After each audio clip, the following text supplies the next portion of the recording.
The Samsung Galaxy A36 is shaping up to be one of the most overpriced phones in its segment, with a rumored price tag of approximately $400.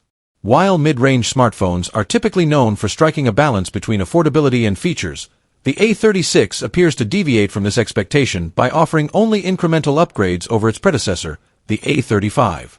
This raises serious concerns about whether the price is truly justified. From a hardware perspective, the A36 is expected to feature a mid-tier chipset that may struggle to compete with more powerful options offered by rival brands at similar price points. Additionally, while the design is sleek and modern, it lacks significant innovation or standout features that could set it apart from its competitors in the crowded mid-range market. Samsung's promise of 6 years of software and security updates is being touted as a selling point, but for many users, this long-term value might not compensate for the higher upfront cost.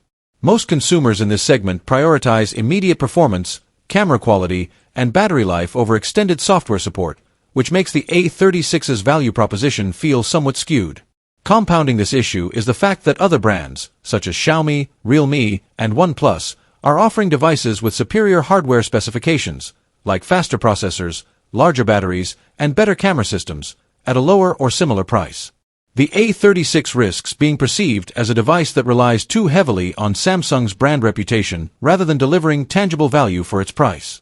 While loyal Samsung users may consider it, the phone might struggle to appeal to a wider audience, particularly those who are more price-sensitive and open to alternatives. This makes the A36 feel like a missed opportunity for Samsung to solidify its dominance in the mid-range segment by offering a truly competitive device. Instead, its pricing strategy might alienate potential buyers who see it as overpriced in comparison to the wealth of better value options currently available.